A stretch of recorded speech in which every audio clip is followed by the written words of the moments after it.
So every year, if rainfall increases, the only way you can increase the rainfall is to have substantial vegetation, particularly in the catchment areas. How do you square that? Here you are trying to convince the nation it's important to plant trees on riverbeds. And I don't know if you've seen the story here in Delhi, they're cutting 16,000 trees to build flats for government babus in the middle of a city. How do you square these two things? See, this is a country of many contradictions. It's your choice whether you want to be with the solution or with the problem. No, no, solution… but I'm saying, you know, it seems like this country is working in two different parallels. Some people are trying to go around convincing the nation about planting trees and the government is cutting trees. We need to understand there are many dynamics to a nation of this size. Sure. This kind of population and the land and population equation is so bad. So naturally there's pressure. So I have my home, now I say, you should not build any more new homes. But you don't have a home, you will insist you want a home. This is the reality. So those who are already well-to-do, they say, no, no, we must protect the environment. This is why the significant aspect of Rally for Rivers is, this is a marriage between economics and environment.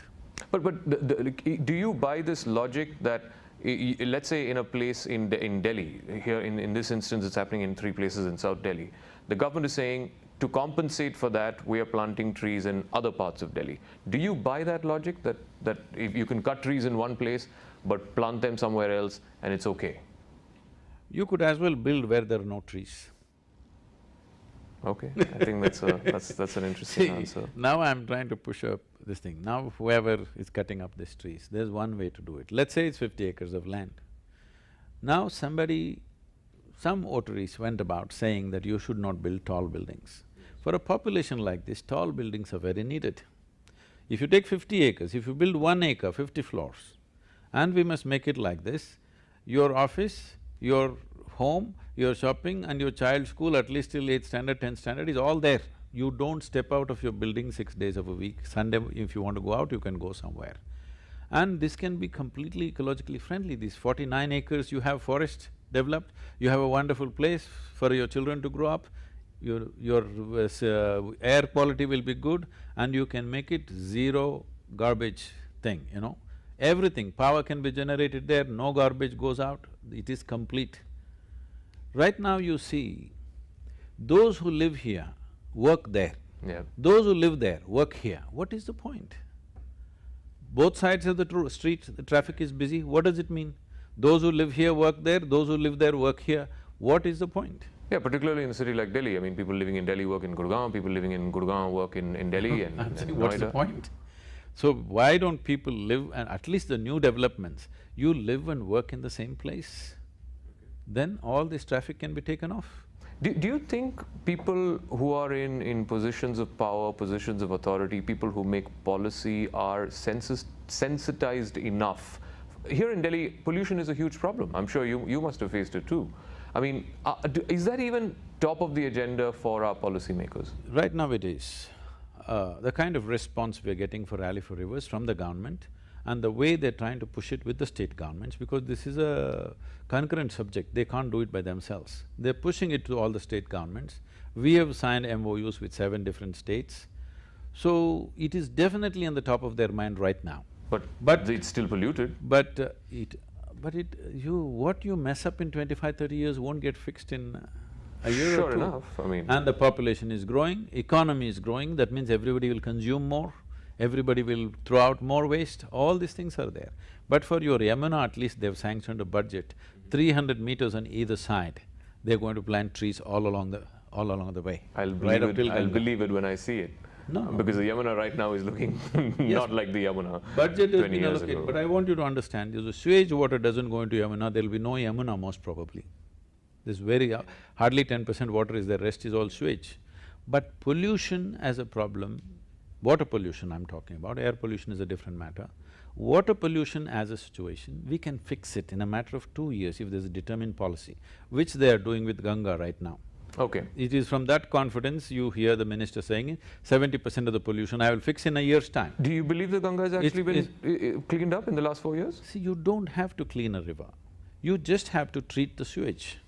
Till now, our policy has been, municipalities or corporations will set up the treatment plants and the polluting industries themselves will set up the treatment plant. Okay. This is not the way. This is what we recommended and they're taking that seriously now. Polluting industries must not be treating the water. Treatment industry must be completely different. So if you have a polluting industry and I have a treatment plant, will I let you throw your sewage into the river? Because it's my business. I won't let it happen. That is the position they've taken. So they're confident in a year's time, 70% of the sewage will be controlled. Because industrial sewage you can easily control because it's in one place. Domestic sewage is another matter because our towns and cities are built haphazardly. Now you have to invest a certain amount to relay the pipelines, the sewage lines, so many things have to be done. That will take maybe another 3 to 5 years. But sewage is not the biggest problem. Depletion of water is the real problem. You said a moment ago that you feel that policymakers are more aware of the pollution problem now than they were some years ago, and perhaps it's because of public pressure. How do you square that with what happened in Tuticorin? At the end of the day, I don't want you to get into the politics, leave the politics aside. All that the people there were asking for were clean air and water, right? See, this is a very political issue, I wouldn't like to comment because… No, leave the politics aside. See, they were also protesting against the…